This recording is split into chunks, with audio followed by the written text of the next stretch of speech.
दो बातें और मैं अपनी तरफ से कहना चाहता हूं। पहली बात, तमाम वक्ताओं ने जिन्होंने मेरे लिए बहुत अच्छी अच्छी बातें करी, प्रशंसा करी, तो उनके लिए मेरा सिर्फ हाथ जोड़ के नमस्कार।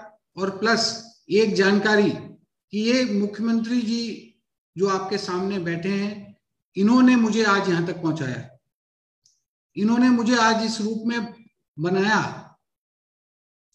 एक छोटे से ऑफिसर को इतना मौका प्रदान किया और इतना एक्सपीरियंस गेन करने का तकदीर ने भी साथ दिया, और आज मैं आप लोग के सामने।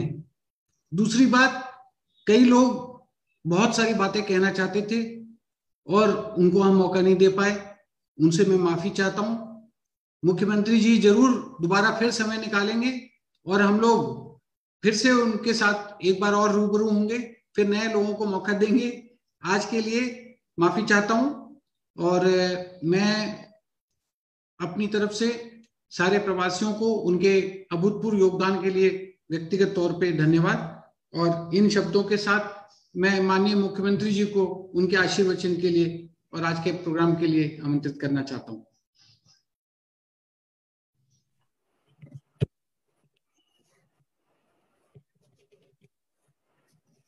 हमारे स्वास्थ्य मंत्री रघु शर्मा जी, उद्योग मंत्री प्रसाद मीणा जी, उद्योग राज्य मंत्री अर्जुन सिंह बामनिया जी, स्वास्थ्य राज्य मंत्री Subhash Garg ji, ACS mines petroleum Subodh Agarwal ji, principal secretary finance medical and health Akhil Arora ji, principal secretary to CM Kuldeep Ranka ji, secretary medical education Vaibhav Galaria ji और secretary medical and health Siddharth Mahajan जी।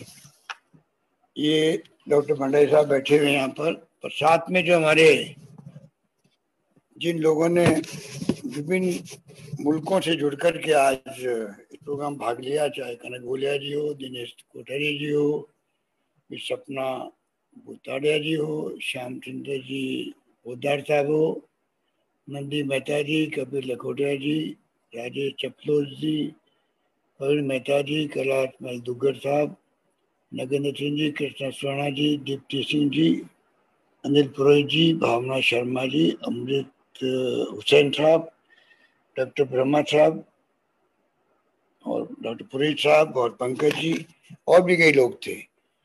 तो मुझे बहुत पसंद था कि धीरेश श्रीवास्तव जी, आपको बहुत बहुत इस बात के लिए बधाई कि आपने जिस रूप में अपना वो समर्पित किया है।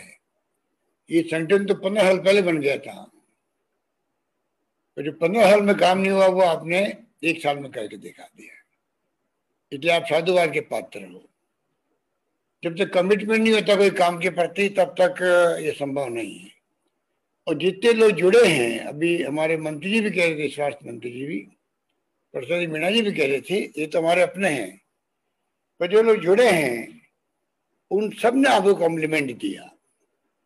इसके मायने और निकलते हैं, इसके मायने निकलते हैं कि प्रवासी बंधु जिनके लिए मैं लगातार कहता रहता हूं, जब मैं पहली बार मुख्यमंत्री था 20 साल पहले इंटरनेशनल राजधानी कॉन्क्लेव किया था, तब भी मैंने कहा था कि हम चाहते हैं राजस्थान के प्रवासियों का बॉन्ड अपने गांव, अपने प्रदेश में कायम रहे, बॉन्ड।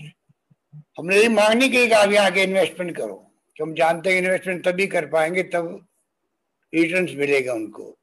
तो हमने कहा आप तो खाली आपका बॉन्ड मजबूत रहे और राजस्थान के प्रवासी जिस प्रकार दुनिया भर में फैले हुए, उसी प्रकार से यहाँ पर देश कोने कोने के अंदर, चाहे वो नॉर्थ ईस्ट के हमारे राज्य हो, चाहे बंगाल हो, चाहे तमिलनाडु हो, चाहे कर्नाटका हो, चाहे वो महाराष्ट्र हो, सब जगह आपको राजस्थानी गांव गांव तक मिलेंगे, मारवाड़ी बोलते हुए मिलेंगे।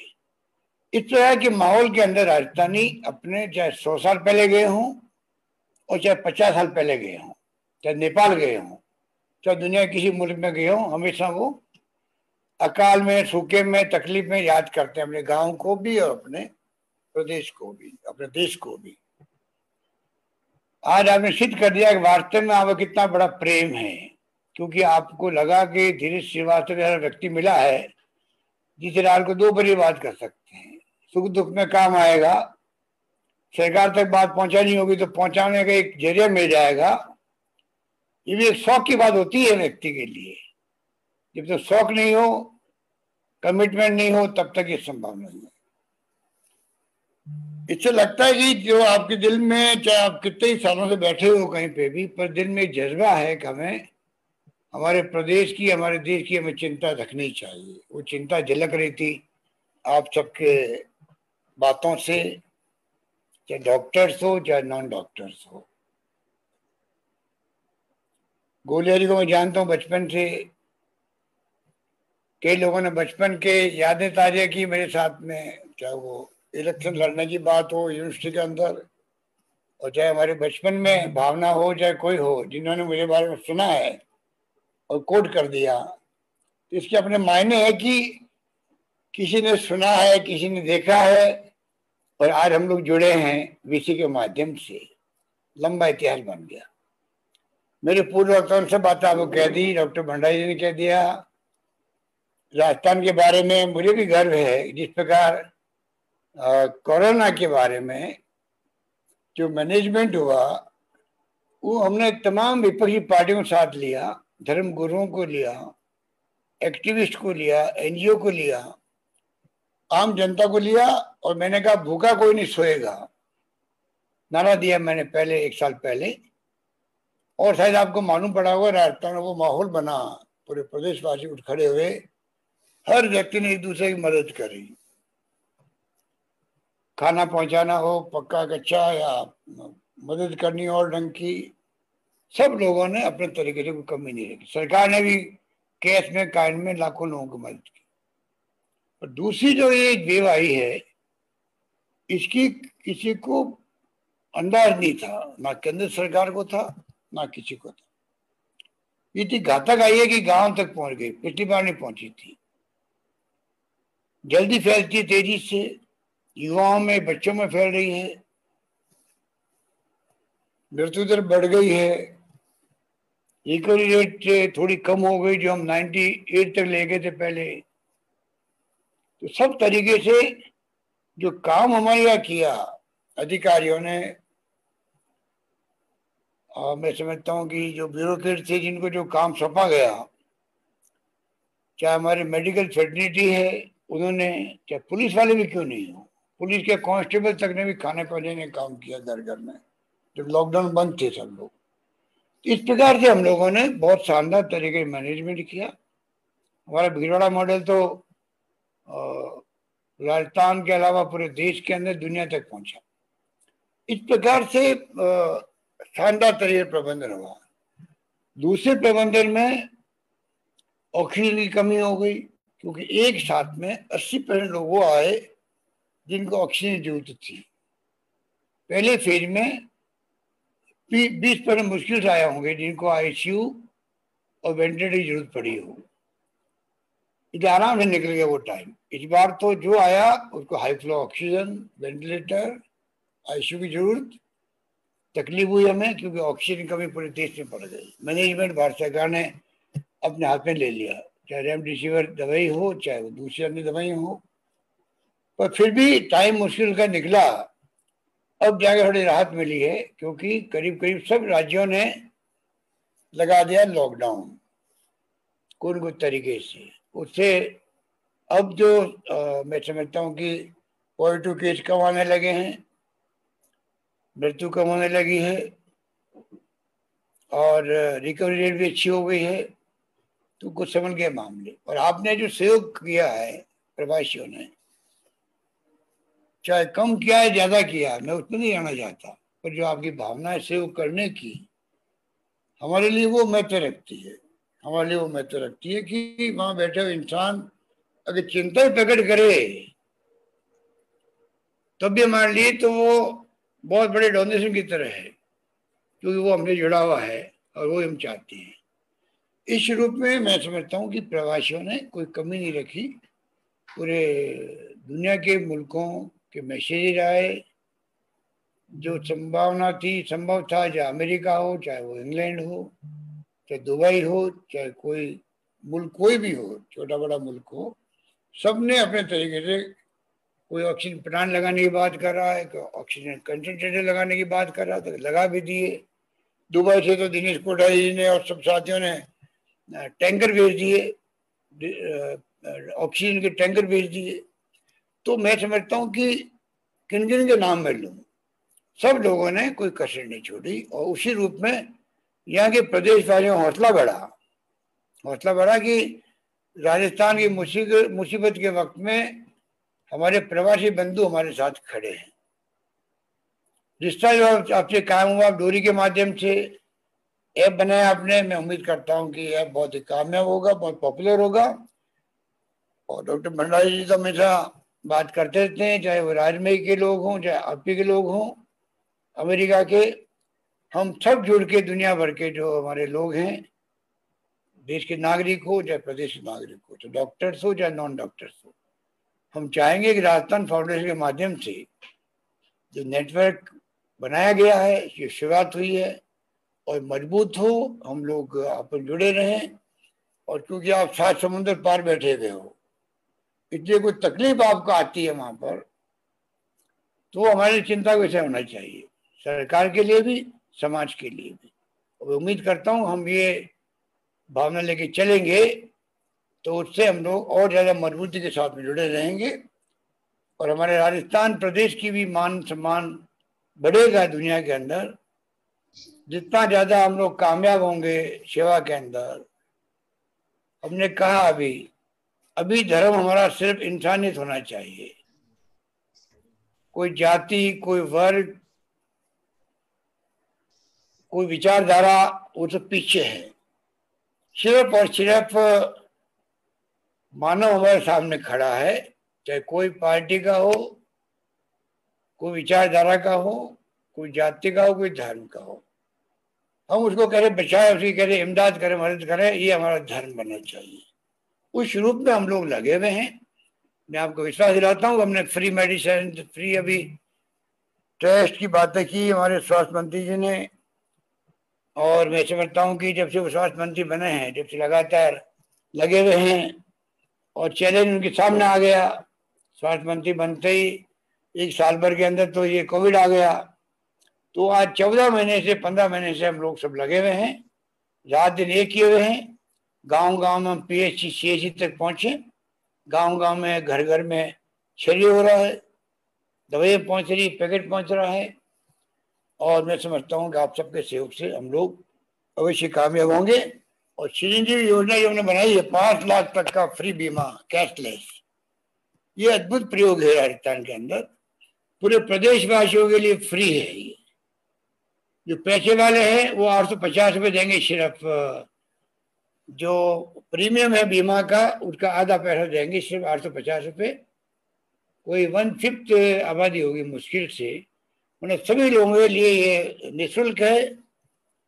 और 5 लाख तक का परिवार का इलाज होगा, प्राइवेट हॉस्पिटल जो रिकॉग्नाइज किए हमने वो, और सरकारी अस्पताल में तो हो गई होगा।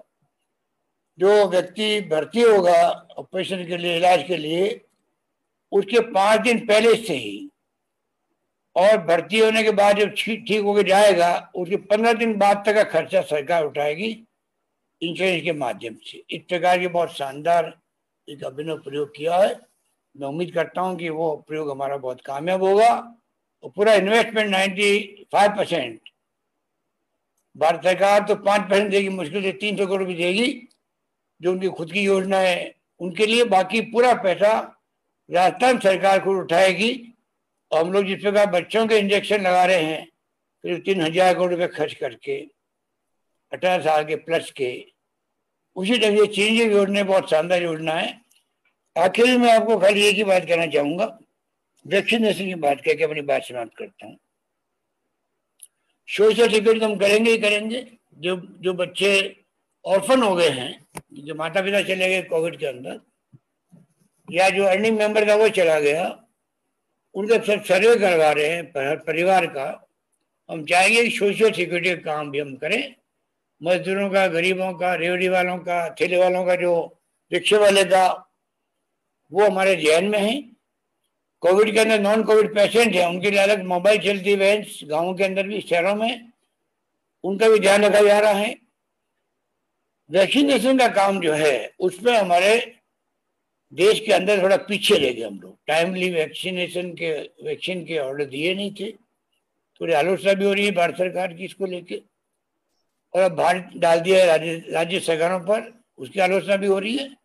पर फिर भी हम चाहेंगे अभी राज्य सरकारें और केंद्र सरकार मिलकर काम करे, क्योंकि हमारे सामने खतरा बड़ा है कोविड का, घातक कोविड का, जिसके लिए अभी बोरिस जॉनसन ने कह दिया, यूके के प्राइम मिनिस्टर ने, एक पेशेंट आ गया है भारत से और वो इतना तेज गति से फैल रहा है, 1617.3 होगा, ऐसे कोई नाम है उसका, वो इतना तेजी से फैला रहा है, उसके कारण से हमें अनलॉकडाउन डिले करना पड़ रहा है।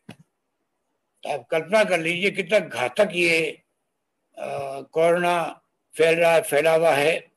उसका मुकाबला हम तभी कर पाएंगे, खाली किसी ने कहा है कि कोरोना का मुकाबला खाली अस्पतालों में नहीं होगा, क्या कितनी आप सुविधाएं बढ़ाते जाओ तब भी आप उसका मुकाबला नहीं कर सकते, क्योंकि अगर संख्या बढ़ती जाएगी उसके अनुपात के अंदर, तो चाहे आपके वेंटिलेटर हो, चाहे आईसीयू बेड हो, चाहे बेड कितने बढ़ा देंगे तब भी काम चलेगा नहीं, क्योंकि संख्या बढ़ती जाएगी।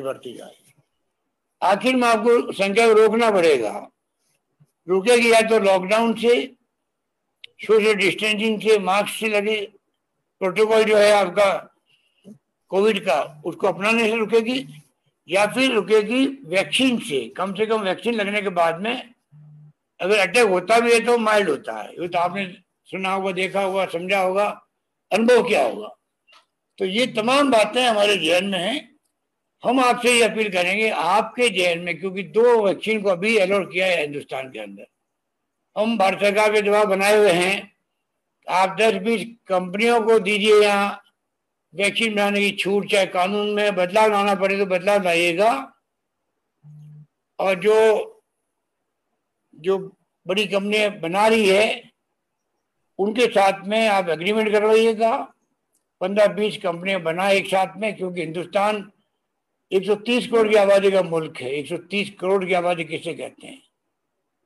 इसलिए जरूरी है कि हम उस रूप में कैसे हम 50, 60, 70% लोगों को वैक्सीन लगा सके, और बगैर इसकी प्लानिंग के, बगैर रोड मैप बनाए हुए संभव नहीं होगा। इसलिए बड़े रूप में वैक्सीन लगाए हम लोग। आप भी जरा जानकारी रखें, वहां अमेरिका में और इंग्लैंड में सब जगह डॉक्टर ब्रह्मा साहब की तरह हमारे सीनियर डॉक्टर बैठे हुए हैं। मैं समझता हूं कि सब मिलकर अगर आप ध्यान रखेंगे तो जरूर हम लोगों को गाइड करते जाएंगे, वैक्सीन कैसे हम लोग उपलब्ध हो सके, हमें कैसे हम खरीद सकें। जब राज्यों में खरीदनी है तो जितना हमें जानकारी मिलेगी उसी ढंग से हम कामयाब होंगे वैक्सीन को ला करके लगवाने के अंदर। लगवाने का मैं आपको इतना ही कह सकता हूँ, इतना शानदार प्रबंधन हमने कर रखा है। जिस प्रकार कोविड के मैनेजमेंट में हम नंबर 1 रहे देश के अंदर, उसी ढंग से वैक्सीनेशन में हम नंबर 1 है देश के अंदर। 5,81,000 तक पर डे हम लोगों ने वैक्सीन लगवा दी राजस्थान के अंदर, 60+ भी, 45+ भी। अब 18+ वाले की वैक्सीन बहुत कम मिल रही है।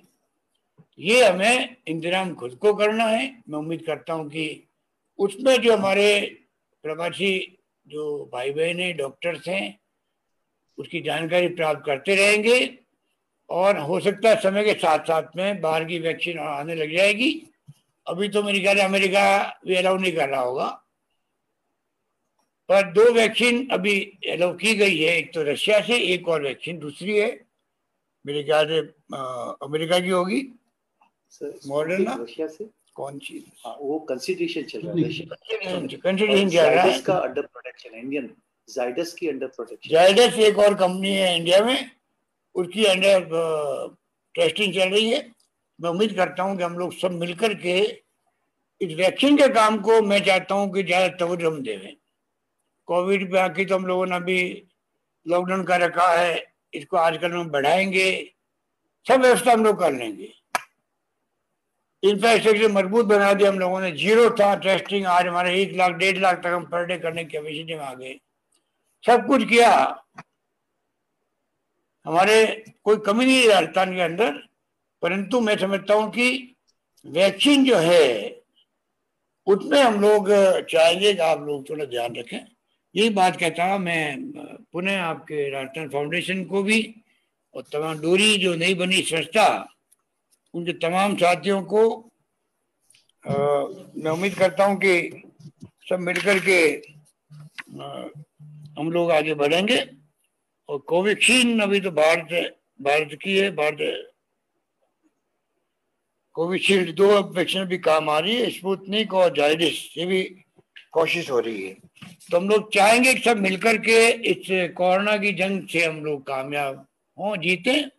उसके लिए आप सबका आशीर्वाद, आप सबका सहयोग, आप सबका दुआएं हमारे साथ रहेगी। तो हम अवश्य ही इसका, जैसे हमारे रघु शर्मा जी ने कहा, आपको प्रसाद मीना जी ने कहा कि राजस्थान कोई कमी नहीं रख रहा है, सब तरह से हम लोग बहुत सक्षम है, काम कर रहे हैं, आगे बढ़ेंगे और कामयाब होंगे। यही बात कहता हूँ, मैं अपनी बात समाप्त करता हूँ। आप सबका शुक्रिया कि आपने टाइम निकाल करके आपने इसमें भाग लिया, और मुझे अच्छा लगा कि 2-2.5 घंटे हम बैठे हैं और सबने खुल के विचार प्रकट किए।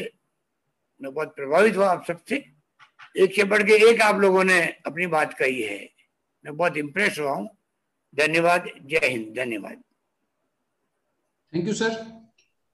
सर इसके पहले कि मैं थैंक्स के लिए हमारे सेक्रेटरी इंडस्ट्रीज आशुतोष पेडनेकर साहब को बुलाऊं, अगर आपकी इजाजत हो तो यंग जनरेशन के जो निखिल मेहता जी हमारे साथ उस समय शुरू में बोल नहीं पाए थे, 1 मिनट के लिए उनको